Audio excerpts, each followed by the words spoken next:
Praise the lord. మన తండ్రి అయిన దేవునికి, మన ప్రభు అయిన యేసుక్రీస్తు వారికి, పరిశుద్ధాత్మ దేవునికి మహిమ ఘనత ప్రభావములు కలుగునుగాక. క్రీస్తునందు ప్రియులారా, ప్రభు నామములో మీ ఎల్లరికూ శుభాలు తెలియజేస్తా ఉన్నాను. బాగున్నారా ప్రియులారా? దేవుడు మనలను ప్రేమించి మన జీవితంలో అనుగ్రహించిన మరొక నూతనమైన శ్రేష్టమైన దినాన్ని బట్టి మీతో కలిసి నేను ప్రభుని స్తుతిస్తూ ఉన్నాను.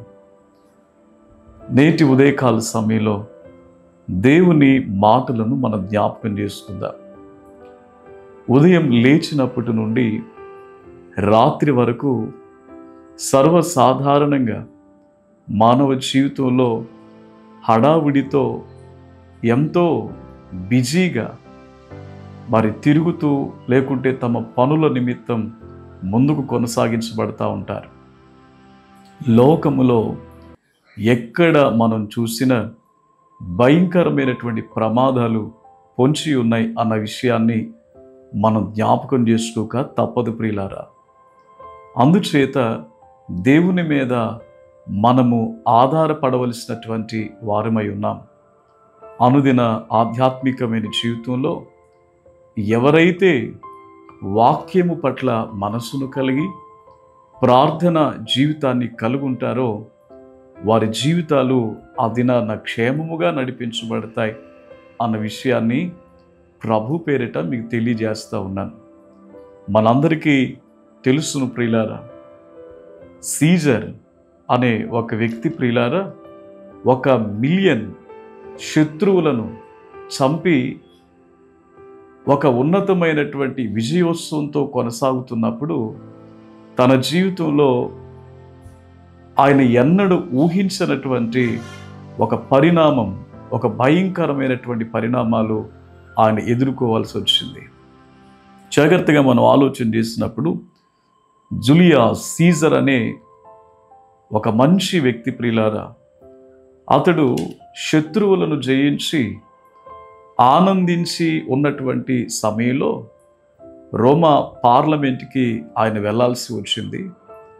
ఆ వెళ్తున్నటువంటి పరిస్థితుల్లో ఆయన స్నేహితులే లేకుంటే శత్రువులుగా మార్చబడి ఆయనను చంప ఉద్దేశించినప్పుడు సైనికులో ఒక వ్యక్తి ప్రియులారా ఆ విషయాన్ని తెలుసుకుంటాడు. తెలుసుకున్నప్పుడు అతను ప్రియులారా ఒక పేపర్ తీసుకుని, ఒక కాగితాన్ని తీసుకుని ఆ కాగితం మీద రాస్తారు, అయ్యా మీరు ఈరోజు ఆ పార్లమెంటుకు వెళ్ళకండి, మిమ్మల్ని చంపడానికి శత్రువులు పొంచి ఉన్నారు అన్నప్పుడు తీసుకున్నటువంటి ఆ కాగితాన్ని చదవకుండా దానిని తన నడానికి కట్టుకున్నటువంటి ఆ బెల్ట్లో భద్రం చేస్తాడు ప్రియులారా. ఆ వ్యక్తి చెప్పినటువంటి మాట, ఆ కాగితం ద్వారా తెలియజేసినటువంటి మాట సీజర్ చదవడానికి ప్రియులారా ఎంత మాత్రము కూడా అవకాశాన్ని ఇవ్వకుండా తన గుర్రం మీద వెళుతూ ఉన్నప్పుడు ఆ పార్లమెంటుకు సమీపించినప్పుడు శత్రువు ప్రియులారా తనపై కత్తితో దాడి చేసి ప్రియులారా తనను చంపినట్లుగా చరిత్రలో మనం చూస్తాం. ఎందుకు ఈ విషయాన్ని ఈ ఉదయకాల సమయంలో నేను మీకు తెలియజేస్తున్నాను తెలుసునా ప్రియులారా? సీజర్ గనక ఆ సైనికుడు అందించిన ఉత్తరాన్ని చదువు ఉంటే ఆ రోజు తన మరణము నుండి తను తప్పించుకుని ఉండేవాడు. కానీ ఉత్తరాన్ని చదవడానికి అతడు సమయాన్ని ఇవ్వలేకపోయాడు ప్రియులారా. ఒకవేళ చదివి గనక ఉండుంటే ఆ దినం అతడు మరణము నుండి తప్పించబడి ఉండేవాడు.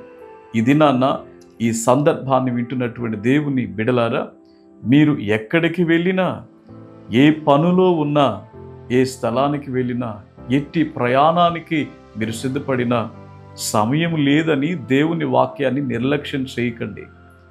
సమయము లేదని, ఒత్తిడి ఉందని ప్రియులారా ప్రార్థనా జీవితాన్ని నిర్లక్ష్యం చేయకండి. బైబిల్ ఒక మాటను జ్ఞాపకం చేస్తాను ప్రియులారా.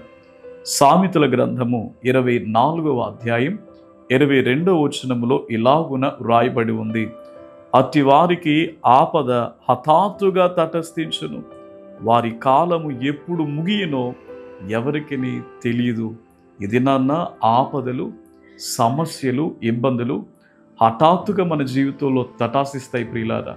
ఇది నాన్న వాక్యం ద్వారా మీకు తెలియజేస్తూ ఉన్నాను. ప్రార్థన ద్వారా, వాక్యము ద్వారా మనం ఎల్లప్పుడూ మన హృదయాలు ప్రభుపై ఆనుకున్నప్పుడు మనము ప్రభు ఇచ్చే క్షేమాన్ని సంపాదించుకుంటాం.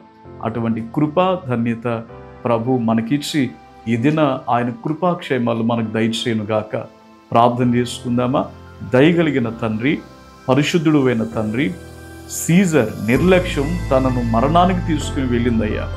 ఈ దినాన మేము కూడా మీరు చెప్పే మాట విషయంలో, ప్రార్థనా జీవితం విషయంలో, వాక్యము విషయంలో నిర్లక్ష్యమును వహిస్తే గనక మమ్మలను క్షమించమని ప్రార్థిస్తున్నాం తండ్రి. దేవా, మేము ఆత్మీయతలో మహాభివృద్ధి పొందినట్లుగా అనుదినము పొంచి ఉన్న ప్రమాదాలను ఛేదించి జయించగలిగినటువంటి శక్తిని ప్రభువా మీరు మాకు దయచేయండి. ఈ సందేశాన్ని వింటూ ఉన్న బిడ్డల జీవితాల్లో మీ కృపా కనికరాలను అనుగ్రహించమని యేసు నామం పేరిట మిక్కిలి వినయంతో ప్రార్థిస్తున్నాం తండ్రి. ఆమెన్.